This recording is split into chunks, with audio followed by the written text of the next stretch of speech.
Hi friends, I'm back again for another Civic Garden Center story time. Today I would like to read The Curious Garden by Peter Brown.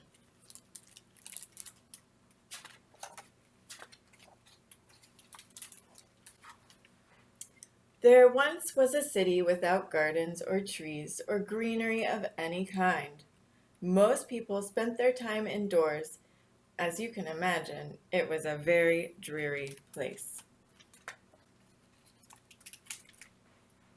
However, there was one boy who loved being outside even on drizzly days. While everyone else stayed inside, you could always find Liam happily splashing through his neighborhood. It was on one such morning that Liam made several surprising discoveries. He was wandering around the old railway, as he did from time to time, when he stumbled upon a dark stairwell leading up to the tracks.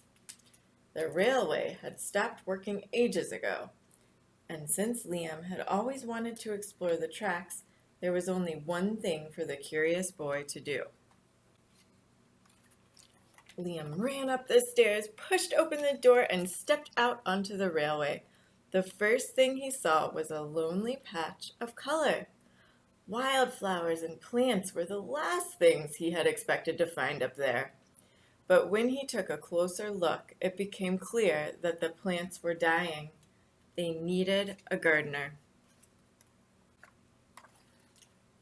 Liam may not have been a gardener, but he knew that he could help.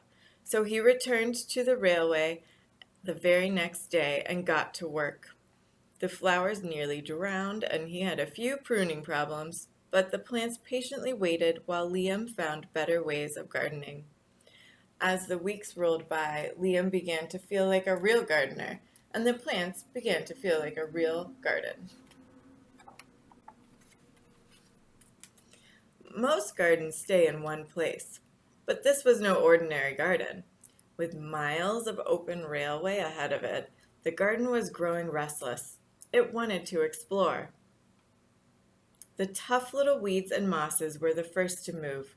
They popped up farther and farther down the tracks and were closely followed by the more delicate plants. Over the next few months, Liam and the curious garden explored every corner of the railway.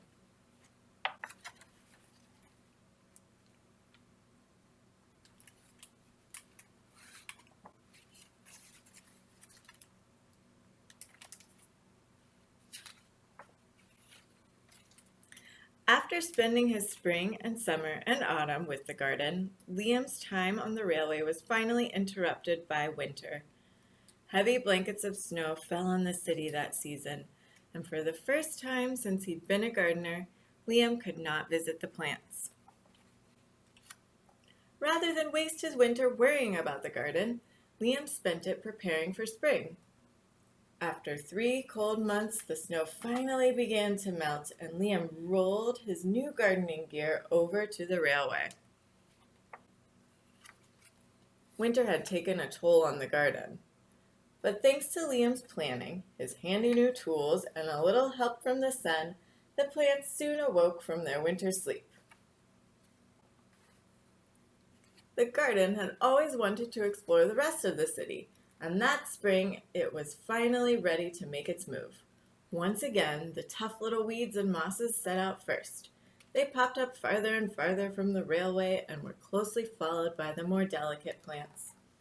The garden was especially curious about old forgotten things. A few plants popped up where they didn't belong. Others mysteriously popped up all at once. But the most surprising things that popped up were the new gardeners.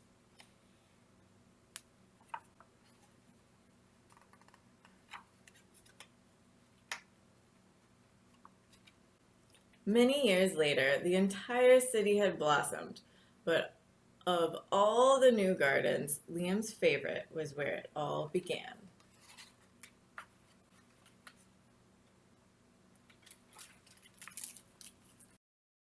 Story, are you kind of curious like Liam and his garden?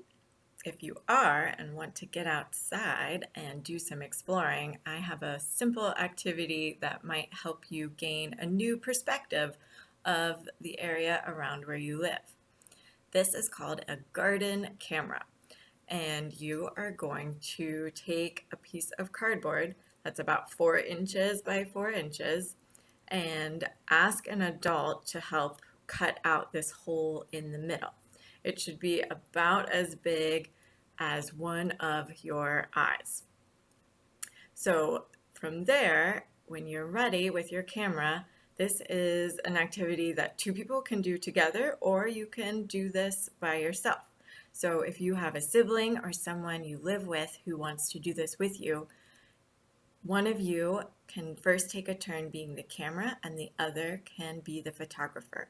And then, of course, it's always nice to switch so you both have a turn to do each thing. As the camera, what you'll do is you're going to close both eyes, and the photographer is going to guide you around slowly and carefully outside until you are standing in front of where the photographer thinks you have a beautiful view of something. Then the photographer will let you know that it's time for you to take your photo. So to do that, you've got both your eyes closed, remember? You're going to hold the camera lens up in front of one of your eyes and open that eye only. And you will see what that photographer wanted you to photograph. Then it is time for you to switch. So the camera will become the photographer will become the camera, and you will repeat that. Once you've both had a turn to do both things, you might decide that you would like to paint or draw the pictures of what you photographed. I hope you get outside and give this a try. Let us know what you think. See you again soon. Bye.